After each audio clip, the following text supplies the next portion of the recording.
Coming up next will be Pro Stock. The Fords, the Chevrolets, the Plymouth, and the Dodgers.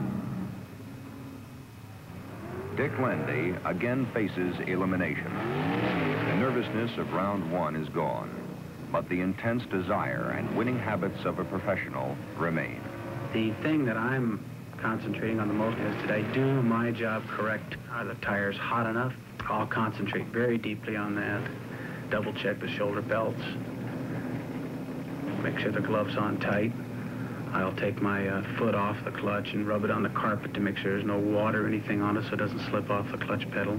Make sure I have my cigar, and I'll pull it up and stage it.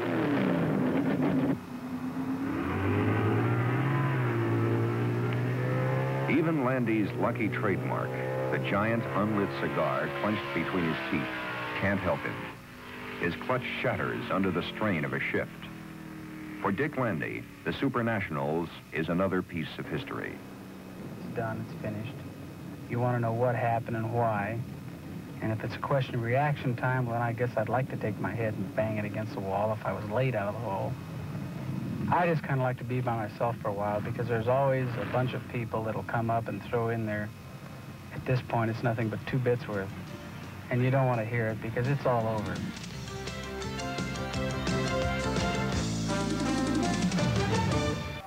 Emotion is never in short supply at a drag race.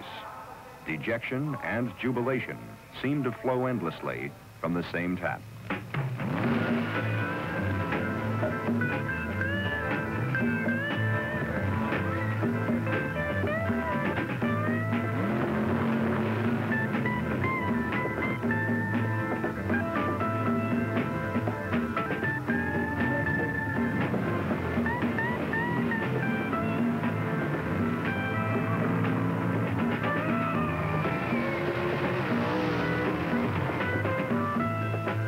In any motorsport, danger begins when you climb into the car.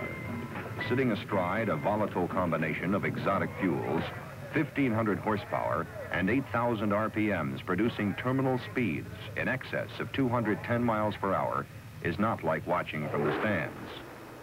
Yet overall, drag racing must be rated one of the safest motorsports for both participants and fans. Round 2 roars into round 3. Round 3 slides into round 4. Among the professionals, individual drivers blast through race after race, marching toward victory. Pro Stock driver Ronnie Sachs, who has dominated the class, keeps it going.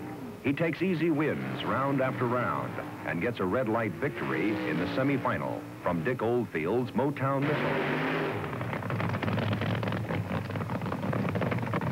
What Ronnie Sachs is to the Pro Stockers, Gene Snow is becoming to the funny cars. Snow blasts through his opponents and into the final. In the fuel dragster class, Rick Ramsey and the California Charger, one of the longest long shots in the field, swiftly mows down the competition. An upset victory over Danny Ungaius puts Ramsey in the final.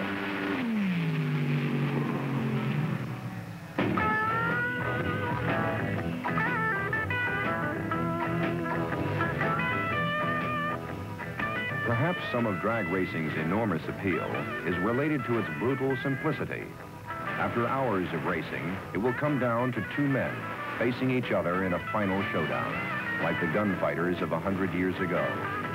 There are no ties, and finishing second really doesn't mean a thing.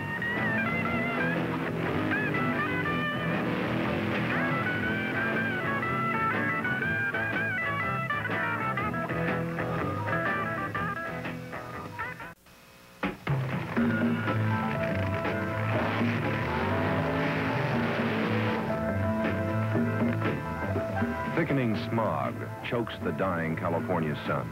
Noises, engines, and voices seem far away, muffled by the strain of hundreds of races. Only 6 cars, 2 in each of 3 classes, still have a chance to win it all.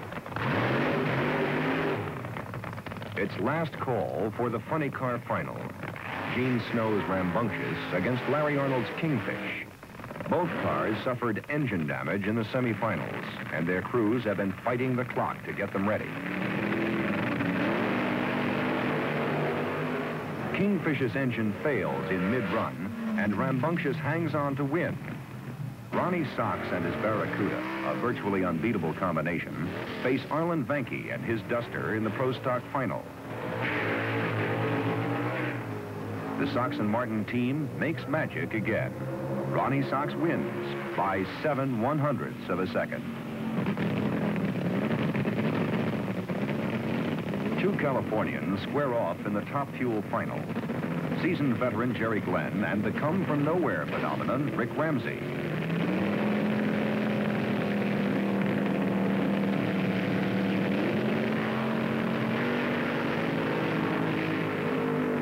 Ramsey roars across the line in 6.709 seconds, a clear-cut winner. Drag racing, 20 years after. Almost everything has changed. Almost everything. The conditions I had to race under and the conditions you get to race under now are two different stories. You didn't really enjoy yourself. You really had to have it in your blood to go out there and do it.